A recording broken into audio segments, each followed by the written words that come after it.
लोकसभा निवडणुकीत बहुमत हुकल्याने मित्र पक्षाच्या मदतीने सत्तेवर आलेले नरेंद्र मोदी हे आपल्या मंत्रिमंडळात व्यापक फेरबदल करतील अशी शक्यता होती। अखेर तसंच झालं। मागच्या मंत्रिमंडळात समाविष्ट असलेल्या अनेक दिग्गजांनी मोदींना नारळ दिलाय। या धोरणाचा परिणाम मोदींच्या मंत्रिमंडळात समाविष्ट असलेल्या महाराष्ट्रातील मंत्रिमंडळाच्या नावावरही झालाय। लोकसभा निवडणुकीत पराभूत झालेल्या महाराष्ट्रातील मंत्र्यांसह 2 इतर मंत्र्यांनी मंत्रिमंडळातील यादीतून वगळण्यात आले। 2014 पासून मोदींच्या मंत्रिमंडळात असलेले नितीन गडकरी आणि पीयूष गोयल यांना मंत्री म्हणून पुन्हा एकदा संधी मिळाली आहे। त्याचबरोबर रामदास आठवले यांना मोदी सरकारमध्ये स्थान देण्यात आले। त्याशिवाय रक्षा खडसे व मुरलीधर मोहोळ यांनाही मंत्रिपद देण्यात आले। शिंदे गटाकडून प्रतापराव जाधव यांना मंत्रिपद देण्यात आले। मोदी आणि भाजपने मंत्रिपद देताना विधानसभा निवडणुकीच्या पार्श्वभूमीवर महाराष्ट्रातील प्रादेशिक आणि राजकीय समीकरण साधल्याचं दिसत आहे। तसं पाहायला गेल्यास 2 निवडणुकीच्या तुलनेत मोदी सरकार महाराष्ट्रातील मंत्र्यांचा आकडा घटला आहे। राज्यात झालेल्या भाजपचे पिछेहाट हे या मागचं प्रमुख कारण असण्याची शक्यता आहे। नरेंद्र मोदी यांच्या मंत्रिमंडळात समाविष्ट असलेले मंत्री पाहिल्यास निवडणुकीतून निवडून आलेल्या खासदारांपैकी विदर्भातून 2, पश्चिम महाराष्ट्रातून 1, उत्तर महाराष्ट्रातून 1 आणि मुंबईतून 1 यांना मंत्रिपद देण्यात आले। तर रामदास आठवले या राज्यसभेवरील खासदाराला मंत्रिपद देण्यात आले। यावेळी मराठवाड्यातून भाजपचा एकही खासदार निवडून येऊ न शकल्याने मराठवाड्यातील एकाही नेत्याला मंत्रिपदाची संधी देण्यात आली नाहीये। तसेच महाराष्ट्रातील इतर भागाच्या तुलनेत ज्या कोकण आणि ठाण्यामध्ये महायुतीची कामगिरी चांगली झाली आहे तेथील एकाही नेत्याला मंत्रिमंडळात स्थान मिळू शकलेले नाहीये। राज्यात चिघळलेल्या मराठा आंदोलनाच्या पार्श्वभूमीवर मराठा समाजाला प्रतिनिधित्व देण्यावर विशेष लक्ष देण्यात आले। ज्या नेत्यांनी मंत्रिमंडळात संधी देण्यात आली आहे त्यांचा सविस्तर विचार करायचा झाल्यास मागच्या काही काळात भाजपला चांगली साथ देणाऱ्या विदर्भात पक्षाचे प्रतिपद झाले।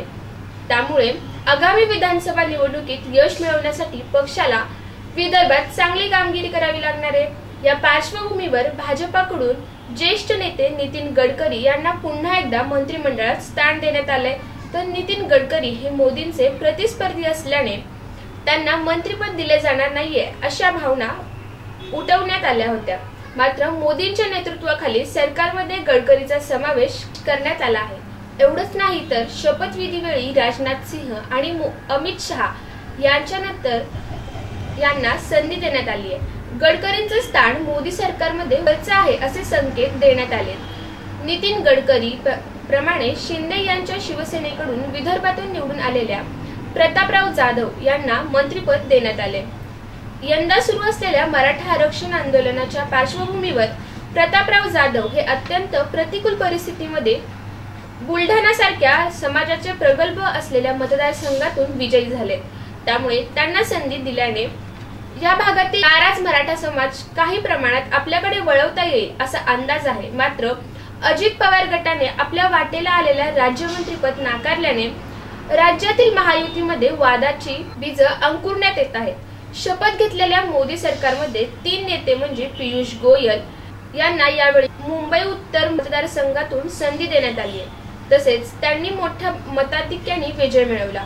तर मतदारसंघात भाजपची घसरगुंडी उडाल्याने गोयल हे मुंबईतील भाजपच्या एकमेव खासदार ठरले आहेत। अशा परिस्थितीत मंत्रिपदाची जबाबदारी घेतल्यानंतर संपूर्ण मुंबईत भाजपचा प्रभाव वाढण्याची तसेच ऐन लोकसभा निवडणुकीत झालेले नुकसान याची जबाबदारी पीयूष गोयल यांच्याकडे असणार आहे। शपथविधीमध्ये शपथ घेतलेले चौथे नेते आहेत ते म्हणजे रामदास आठवले। राज्यसभा खासदार असलेल्या रामदास आठवले यांना पुन्हा एकदा मोदी सरकारमध्ये स्थान मिळाले।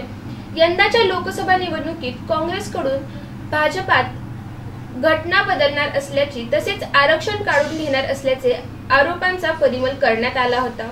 मात्र काँग्रेसच्या या आरोपाने भाजपच्या वतीने प्रभावी प्रत्युत्तर देण्यास आठवलेसह महायुती आणि भाजपातील इतर नेते अपयशी ठरले। रामदास आठवले यांचे मंत्रिपद जाण्याची शक्यता होती।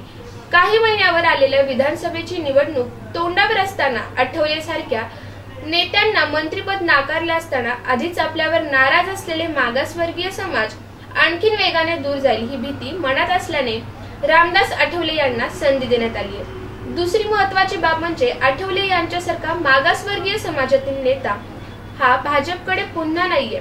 त्यामुळे पुन्हा एकदा आठवले यांना मोदी यांच्या मंत्रिमंडळात समाविष्ट करण्यात आलंय। आता आगामी विधानसभा निवडणुकीवेळी राज्यघटना आणि आरक्षणावरून मागासवर्गीयांमध्ये भाजपाबाबत निर्माण झालेल्या संशयाची भावना दूर करण्यासाठी आठवले यांना मेहनत घ्यावी लागणार आहे।